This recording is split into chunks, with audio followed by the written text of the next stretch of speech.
So എൻ്റെ relationship karmic ആണോ or soulmate relationship ആണോ? നമ്മൾ കണ്ടിന്യൂസ് ആയിട്ട് കേൾക്കുന്ന ഒരു ക്വസ്റ്റ്യൻ ആണ്. സോ ഇന്ന് നമുക്ക് എങ്ങനെയാണ് ഒരു കാർമിക് റിലേഷൻഷിപ്പ് ഐഡൻറ്റിഫൈ ചെയ്യാമെന്ന് നോക്കാം. സോ നമുക്ക് ഒരുപാട് ആസ്ട്രോളജി ടാരോട്ടൊക്കെ വഴി നമുക്ക് രണ്ട് ചാർട്ടും കമ്പയർ ചെയ്ത് നമുക്ക് കാർമിക് റിലേഷൻഷിപ്പ് കണ്ടുപിടിക്കാം.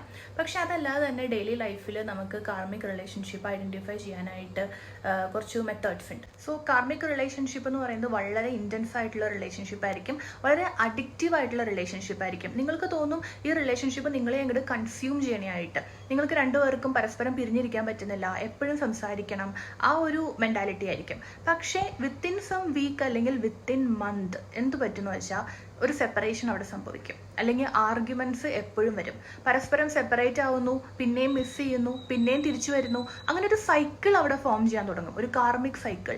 ആ സൈക്കിളിൽ രണ്ട് വ്യക്തികളും ഹേർട്ടാവും, രണ്ട് വ്യക്തികളും സെപ്പറേറ്റഡ് ആകും, വീണ്ടും തിരിച്ചു വരുന്നു. നിങ്ങളെ ഇമോഷണലി ഒരുപാട് ഇത് ഓവർവെൽം ചെയ്യും. നിങ്ങൾക്ക് വളരെ നിങ്ങളെ ഡ്രെയിൻ ആക്കുന്നതായിട്ട് നിങ്ങൾക്ക് തോന്നും, നിങ്ങളുടെ എനർജി ഫുൾ അവിടെ പോകുന്നതായിട്ട് നിങ്ങൾക്ക് തോന്നും. ഈ സൈക്കിൾ ഇങ്ങനെ കണ്ടിന്യൂസ് ആയിട്ട് സംഭവിക്കും നിങ്ങൾ നിങ്ങളുടെ കാർമിക് ലെസൺ പഠിക്കും വരെ. നൗ കാർമിക് റിലേഷൻഷിപ്പ് എന്ന് പറയുന്നത് ഒരു ട്രൂ ലവ് അല്ല, അത് നിങ്ങളെ എന്തോ ഒരു ലെസൺ പഠിപ്പിക്കാൻ വേണ്ടി ലൈഫിലേക്ക് വന്നതാണ്. സോ ലെറ്റ്സ് സേ നിങ്ങൾ നിങ്ങളുടെ ബോഡിയിൽ വളരെ ഇൻസെക്യൂർ ആയിട്ടൊരു വ്യക്തിയാണെന്ന് വിചാരിക്കുക. നിങ്ങളുടെ റിലേഷൻഷിപ്പ് എപ്പോഴും നിങ്ങളെ ഇൻസെക്യൂർ ആക്കിക്കൊണ്ടിരിക്കും. ഈ വരുന്ന ആള് നിങ്ങളുടെ സ്കിൻ കളർ അല്ലെങ്കിൽ നിങ്ങളുടെ ബോഡി ഷേപ്പ് എന്തിനെങ്കിലുമൊക്കെ എപ്പോഴും ക്രിട്ടിസൈസ് ചെയ്തുകൊണ്ടിരിക്കും. അത് കാരണം നിങ്ങളുടെ ഇൻസെക്യൂരിറ്റി ട്രിഗർ ആയിക്കൊണ്ടിരിക്കും.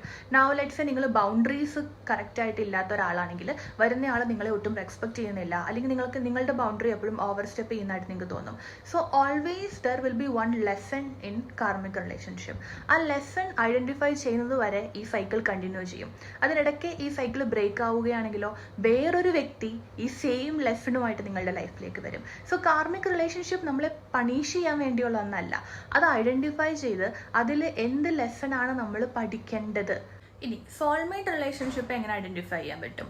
ഒരു 90% കേസസിലും സോൾമേറ്റിനെ നിങ്ങൾ പരിചയപ്പെടുമ്പോൾ തന്നെ നിങ്ങൾക്ക് മനസ്സിലാകും വളരെ ഒരു ഫെമിലിയാരിറ്റി ഉണ്ടായിരിക്കും. ഇയാളെ എവിടെയോ കണ്ടിട്ടുണ്ട്, ഇയാളോട് എവിടെയോ സംസാരിച്ചിട്ടുണ്ട്, നിങ്ങൾക്കൊരു കോൺവെർസേഷൻ ഫോഴ്സ് ചെയ്യേണ്ടതൊന്നും വരുന്നില്ല. മെയിനായിട്ട് നമ്മൾക്ക് സോൾമേറ്റ് റിലേഷൻഷിപ്പ് ഐഡൻറ്റിഫൈ ചെയ്യാൻ പറ്റുന്നത് നമ്മൾ ആ ആളുടെ പ്രസൻസിൽ വളരെ കാമായിരിക്കും, നമുക്കൊന്നും പ്രൂവ് ചെയ്യാനുണ്ടാവില്ല. നമ്മൾ ഒരു മേക്കപ്പ് ഇടാണ്ടാണെങ്കിലും നമ്മളൊരു സാധാ ഡ്രസ്സ് ഇട്ടാണെങ്കിലും നമുക്ക് ഒട്ടും ഇംപ്രസ് ചെയ്യേണ്ട ആവശ്യമില്ല. കാരണം നമ്മൾ ഭയങ്കര റിലാക്സ്ഡ് ആവും, നമ്മുടെ nervous system will be so calm with that particular person.